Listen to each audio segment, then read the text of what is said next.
caminho para a autocura, o perdão.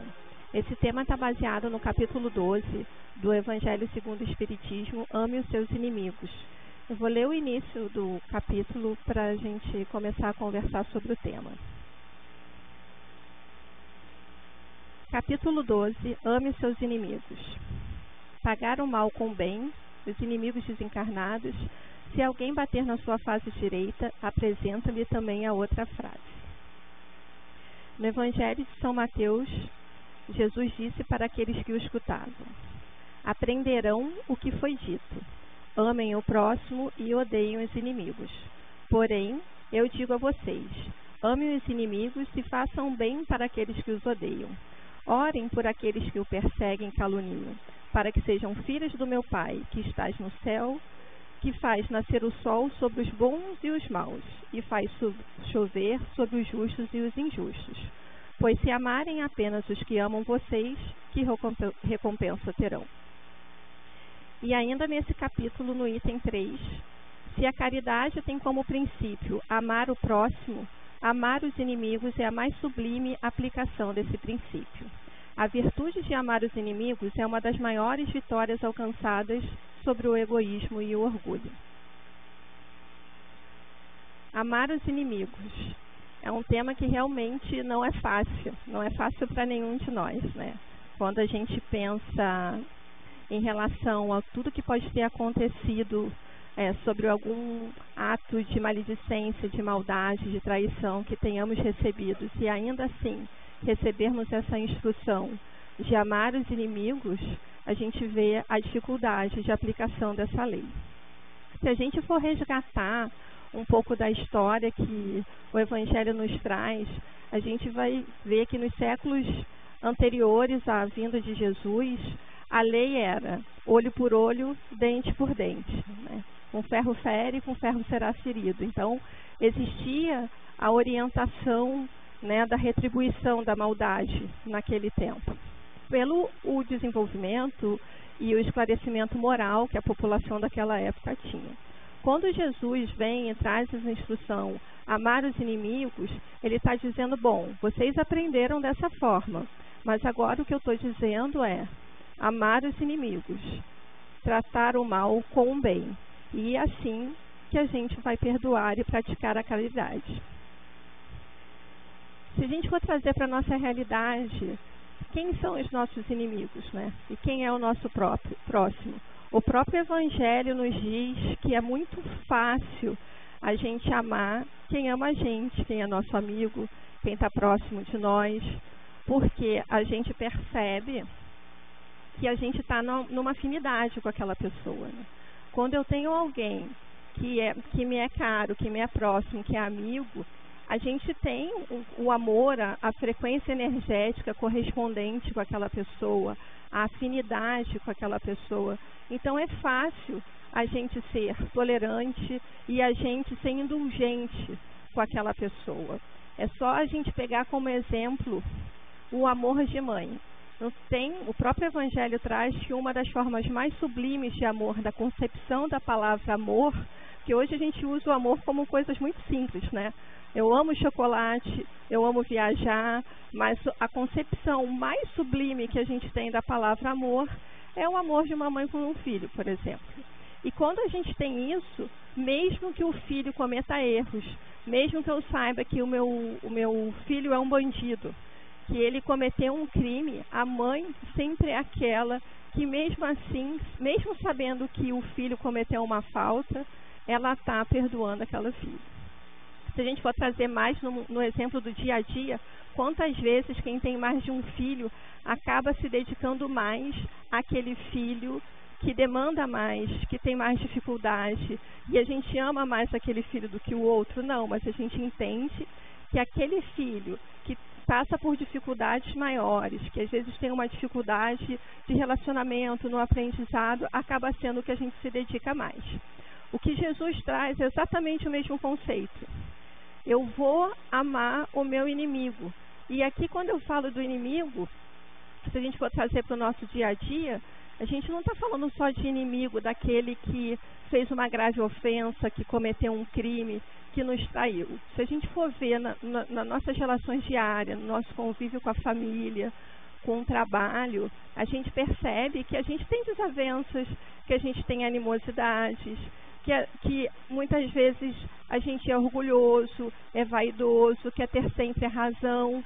Então, quando a gente entra num desentendimento com essa pessoa, a gente acaba gerando uma troca de energia. E essa energia não é uma energia, né, das mais positivas, é a energia da animosidade, é a energia da raiva, é a energia do rancor. E uma vez que a gente está com esses sentimentos, você se conecta também com aquela pessoa que está com o mesmo tipo de energia. Então começa ali uma troca de farpas, inclusive farpas energéticas, que nos vincula àquela pessoa. E aí você começa a ter aquela relação conflituosa e esse passa a ser o teu inimigo. Então, a benevolência que às vezes a gente tem com a pessoa que nos é caro, a gente não vai ter com essa pessoa que a gente está sempre trocando farpas. E aí, quando a gente pensa no que o Evangelho nos traz de amar o nosso inimigo, a gente até fala, então vou deixar passar, né? Vou deixar para lá porque Deus está vendo, um dia o que é dele está guardado, vai chegar. Então, quando a gente age dessa forma, por mais que a gente pense que a gente está sendo benevolente, na verdade a gente não está. A gente está agindo como uma forma de vingança. Eu estou lavando minhas mãos, eu não estou fazendo nada, mas bem feito, tá vendo? Olha o que aconteceu. Também faz aquele tipo de ação e agora está pagando pelo seu erro, mesmo que não seja eu que esteja fazendo isso. Da mesma forma, isso não é perdoar o inimigo. Isso ainda nos vincula àquela pessoa. Isso nos traz essa troca fluídica de uma energia negativa que não nos eleva. E se a gente for parar para pensar, mesmo que a pessoa não tenha esse desejo, esse afã de nos desejar o mal ou de nos causar algum dano, só da gente ficar com esse sentimento de, muitas vezes, do orgulho ferido ou da vaidade afrontada e ter esses pensamentos para com alguma pessoa, a gente está jogando a energia para ela. Então, ela pode até não estar vibrando da mesma forma que a gente, mas a gente está com um pensamento que é de mal. Então, a gente não está pagando o bem com o bem. E o que o Evangelho vem nos trazer é justamente o oposto. E não é esse o comportamento que se espera. Porque Jesus é extremamente misericordioso, e Ele é misericordioso com todos nós. E Ele nos trata como as mães tratam os filhos. Somos todos filhos de Deus. O mesmo sol irradia no planeta para todo mundo. E o que Ele espera é que a gente consiga desenvolver essa forma de perdão, de perdoar os inimigos, de perdoar as ofensas. E Ele não está nos dizendo que isso é uma tarefa fácil, porque a gente sabe que não é. É um exercício diário. Nem está nos dizendo que é para a gente fazer só porque está escrito no Evangelho, porque não é isso que se espera também. O que Ele está nos dizendo é que enquanto a gente estiver vinculado ao mal ou com essa energia, de alguma forma esse mal vai voltar para nós. E a gente tem que pensar que aqui a gente está num momento de aprendizado, de evolução, né? De cada vez que, como a gente está aqui hoje, todos nós, inclusive nós que estamos aqui, quando estamos estudando e discutindo esse tema, a gente está num aprendizado, numa evolução. E é o mesmo que a gente tem que implementar no nosso dia a dia. Então, toda vez que eu pensar e tiver uma desavença, e às vezes em atos pequenos, no teu cotidiano, no teu trabalho, que tu se desentende com alguma pessoa dentro do seu lar, na sua família, e você já vê que você está com uma energia mais exaltada, que você já fica querendo revidar aquilo que está recebendo daquela pessoa, é o momento da gente parar e pensar, não, mas não é essa atitude que eu tenho que ter. Não é isso que eu tenho que fazer. O que eu tenho que fazer é respirar e não revidar. Tem um ditado que eu acho que simboliza muito o tema da palestra de hoje, que é: você não pode jogar o carvão sem sujar as mãos. E quando o Evangelho nos traz a respeito, nesse capítulo, que ele fala muito a respeito de vingança, traz até a respeito dos duelos que aconteciam antigamente, é esse exemplo que a gente tem que ter na mão. No momento que eu estou numa situação de desentendimento, se eu jogar o carvão, é impossível a gente jogar o carvão e não se sujar. Então é impossível que a gente tenha esse revide sem isso respingar em nós. E quando a gente pensa no perdão como autocura, é como a gente estivesse pensando em nos limparmos do carvão, nos limparmos de todo o lixo que todas essas desavenças nos trazem. O lixo que a gente mesmo nos impõe, né? Porque muitas vezes a gente entra nessa troca de farpas e não se dá conta. E aí a gente vai acumulando o lixo em nós. Então, quando o Jesus nos diz em pagar o mal com o bem, o primeiro beneficiado, quando a gente faz isso, não é o próximo, somos nós mesmos. Porque você não entra naquela vibração.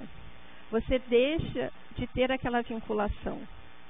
E a gente tem que pensar que a gente está nesse momento falando da vinculação entre os encarnados, mas que isso também pode acontecer entre os desencarnados. E a nossa desavença de hoje, o nosso inimigo de hoje, ele pode ser o obsessor de amanhã, em outra etapa, em outro momento que a gente esteja vivendo. Então é muito mais fácil a gente conseguir fazer esse exercício enquanto a gente ainda está aqui. É um aprendizado para todo mundo. Toda vez que vier uma energia ou uma vontade de revide, da gente, exatamente isso, é um exercício da gente parar e pensar, não é isso que eu tenho que fazer agora. Então, se não puder fazer nada, se você não consegue fazer nada, silencia. O silêncio já vai ter um impedimento nessa atitude de revide. Amar o inimigo, não revidar, silenciar, já é uma forma da gente pagar o mal com o bem. Se a gente for pensar em mais ainda, é a gente orar por nós para termos sabedoria, para conseguirmos entender, nos reconhecermos como pessoas que falham, que erram, e orar também por aquele inimigo, que pode ser que naquele momento, aquela pessoa, aquele familiar, não tenha o entendimento que a gente está tendo agora, de pensar que o revide não é adequado. E pode ser também que você tenha esse entendimento e que você não revide e aquela pessoa volte a te ofender. E se a gente não cortar esse círculo vicioso das ofensas, que um ofende, eu ofendo de volta, um ofende, eu ofendo de volta, isso nunca vai ser parado. E isso, às vezes, perpassa séculos. Divaldo, no seu filme e nas suas palestras, ele também traz isso. Ele tem um exemplo de um obsessor que acompanhou ele por muitos anos. Por muitos anos, em todo o seu desenvolvimento como médium, na época que ele abriu a Mansão do Caminho, ele tinha aquele obsessor que vinha acompanhando ele por muitos anos. Até que um dia ele recebeu uma criança, que ele recebia muitas crianças na Mansão do Caminho, uma criança que demandava muitos cuidados. E o obsessor chegou para ele e falou: você vai cuidar dessa criança? Ele: eu vou cuidar dessa criança. Você vai amar essa criança? Bom, eu vou amar essa criança. E o obsessor fala: essa criança é minha mãe. Ela foi minha mãe. E é a partir daí que a relação dele com esse obsessor, que já vinha há séculos, mudou por um ato de amor.